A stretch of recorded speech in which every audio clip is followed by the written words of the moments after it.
Okay, I'm in this Cynthia setting, which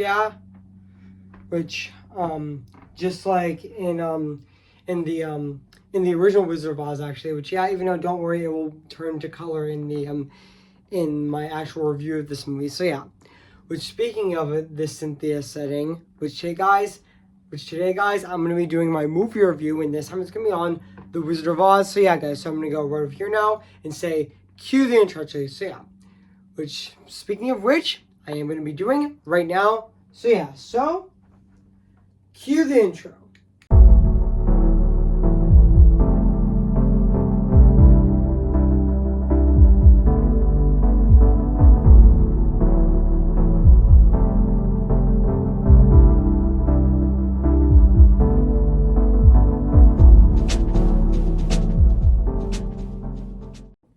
Wow, I guess I'm not at home anymore actually, which yeah, am now in this Technicolor setting now.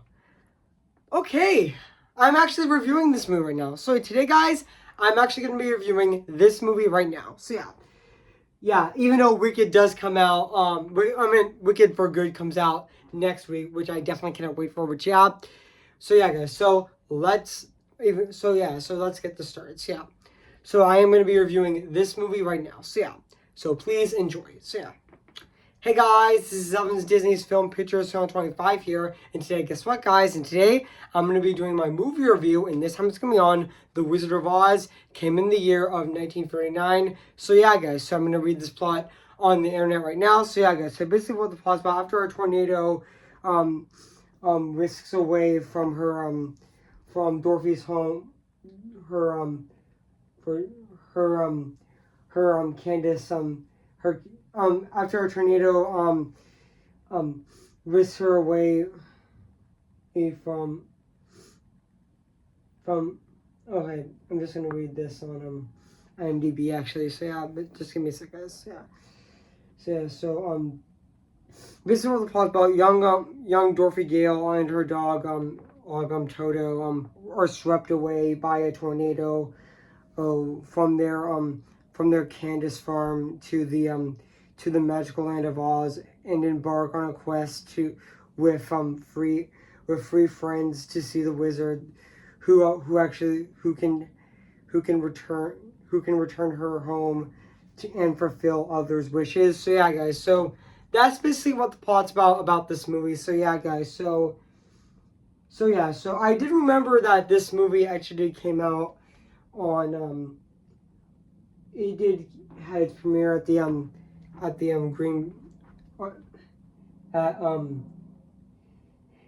it did have its premiere on had its world premiere in the Green Bay Theater in Green Bay on August 10th of 1939, and it did get released in the United States on August 25th of 1939. And yeah, and also even though this movie is directed by Victor Fleming, even though fun fact, even though I didn't know that Victor Fleming did direct this movie, even though there was a few weeks of shooting left until he left the project to direct Gone with the Wind actually, which yeah, and even though this movie was a box office bomb when it was first released, and also, but it was also, but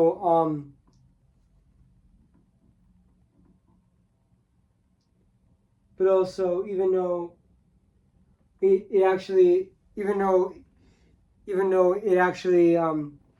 it actually was re-released, it wasn't able to make a profit until its 1949 release, which re-release actually only making $3 million on a $2.7 million budget, which yeah, making it the most expensive MGM film ever, which yeah, and also even though at the Academy Awards it was also a critical success as well at the including 5 Golden Globe nominations, including Best Picture, including winning Best Original Song for Somewhere Over the Rainbow, which yeah, and also guys, so even though I'm not gonna read all of it because that would take forever, guys, so the production of this movie actually did did begin when Snow White and the Seven Dwarfs actually showed that adapting a very popular children's stories into in fairy tales would be successful. So in January of 1938, MGM Metro-Goldwyn-Mayer got the rights to the popular novel of The Wonderful Wizard of Oz. And yeah, and also fun fact, I did know that Gail Sundergaard was supposed to play was supposed to play the Wicked Witch of the West, which fun fact, Morgan Roy actually did model what originally did Marvel. I meant to say fun fact, Morgan Roy, which is actually um who is actually the producer of this movie, actually did model the Wicked Witch of the West after the evil queen from Snorri and the Seven Dwarfs, but Morgan Roy decided, you know what, let's make that's not good enough. Let's just make her an ugly witch. So even though Gail Sondergaard disagreed that she doesn't want to look ugly, so she left the part. Sure, she left the part actually. So yeah, and even though after the success of the movie, she had no regrets doing so. But yeah, and also yeah, even though filming even though even though it was supposed to be even though there was another director that even though Richard Thorpe was supposed to direct it, which yeah, even though there fun fact, there is a lost version of The Wizard of Oz which only had 2 weeks of shooting, which Richard Thorpe would actually usually make a movie that he would make in a speedier time span actually, which yeah, science span, which I would say, which yeah, and also even though Mervyn Ward didn't like how he was just rushing the production, and also yeah, even though he actually saw footage of his cut and he wasn't really impressed of how Dorothy. In fact, originally Dorothy had a blonde wig in this movie, but Mervyn Ward decided to change it to her natural dark hair actually, which yeah, and also yeah, and also even though Margaret Hamilton was also cast in this movie as well to play the Wicked Witch of the West, which I know that the Wicked Witch of the West terrified a lot of kids actually, which yeah, and also yeah, she did terrify a lot of kids actually, which yeah, and also yeah, even though in real life Margaret Hamilton seemed like a really nice lady actually, which yeah, she seemed like a really nice lady in real life, which yeah. And also, she is a really nice lady in real life, actually, which, yeah. And also, yeah. And also, yeah. And also, there was an incident where Margaret Hamilton acted, where, there was one take of, done of, The Wicked Witch of the West, Exit Munchkin Land. And it was perfect, but they decided to do like a second take actually, just in case they didn't get things right. But unfortunately, Margaret, but unfortunately when Margaret Hamilton was lowered, the fire just started too early, and it actually burned her face and hands, which honestly that was really unfortunate actually. Which even though she had 6 weeks to recover actually, which yeah, even though even though when Margaret Hamilton came back on the set, she actually she doesn't want to do with any fire, so she let her stunt double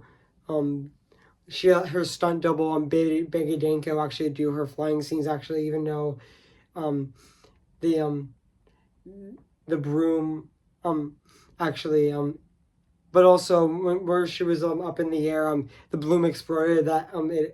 The broom actually exploded, and then sorry, but the broom actually exploded, and then and Billy Dinkle came flying in the air and actually broke her leg actually, but she made a full recovery afterwards. But yeah, and also fun fact, I did know that Buddy Epson was originally going to play I didn't know that Jack Harry was originally going to play the Tin Man, and no, not Jack Haley, but but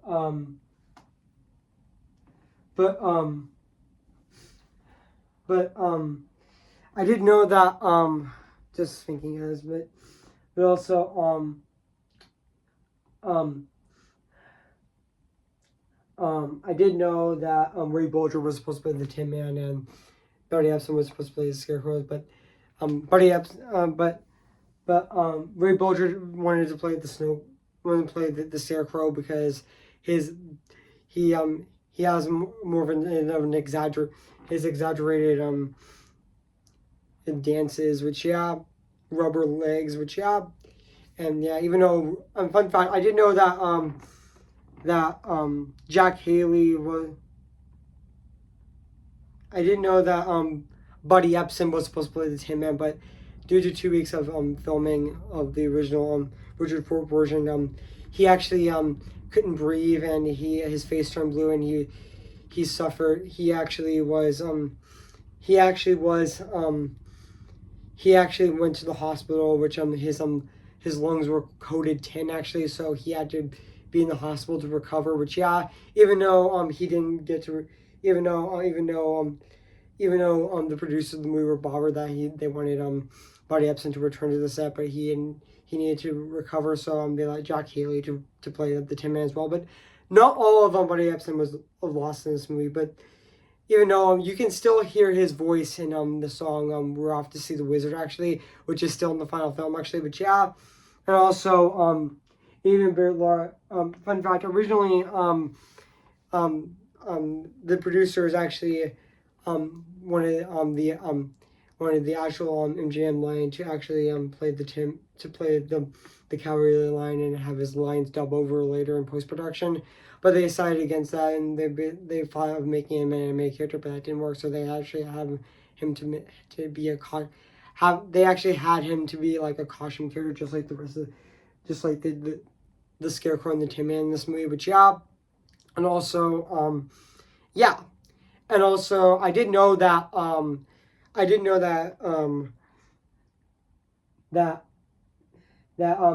other Castellati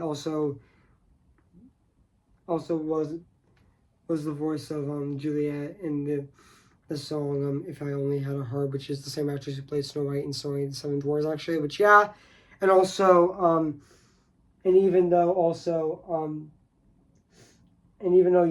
fun fact, I forgot to mention this, but the snow that was used in the poppy field scene was actually asbestos, which and even though the Munchkin hunters would actually get drunk and sometimes pick up Julie Garland actually, which and also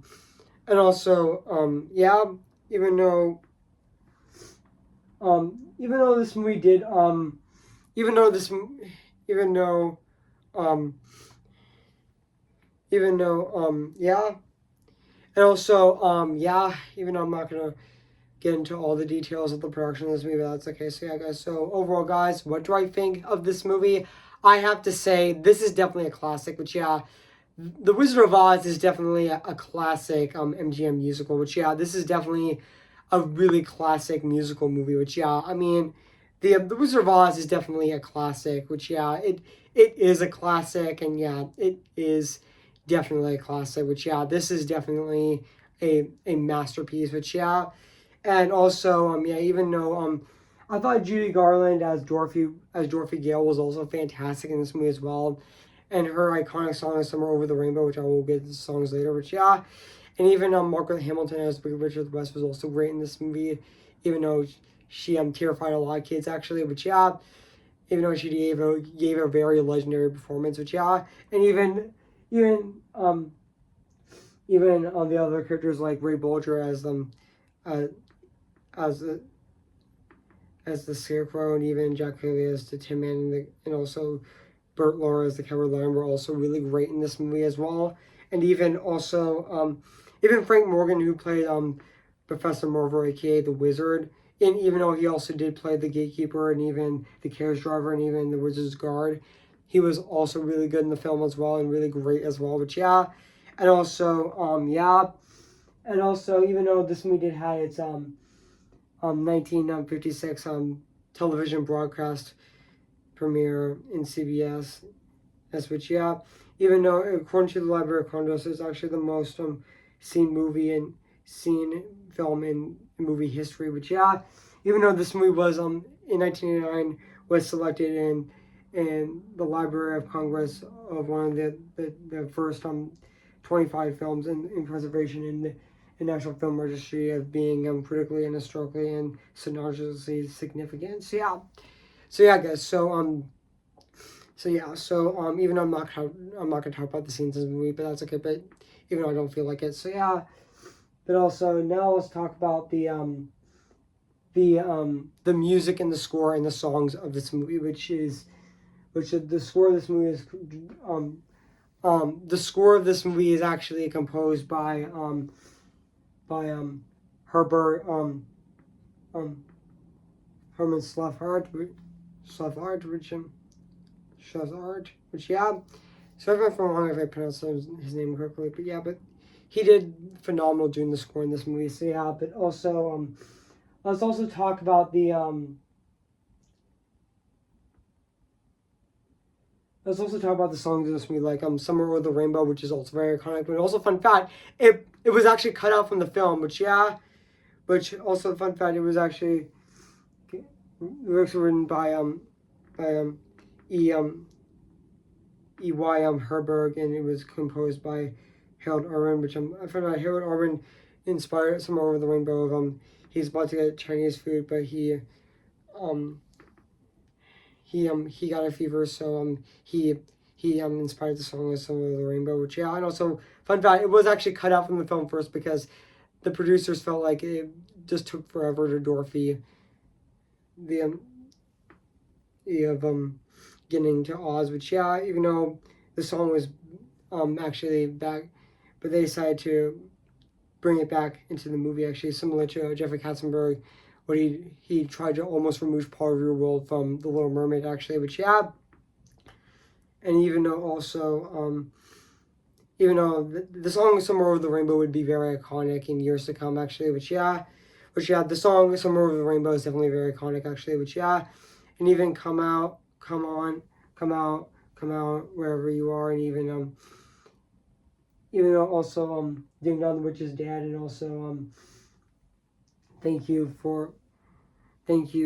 you very sweetie, and also and even the two we have to see the wizard, we have to see the wizard songs in the movie as well, and also if I only had a brain, and also if I only had a heart, and also if I only had nerve, which are also great songs in this movie and amazing songs in this movie as well, and yeah, the songs.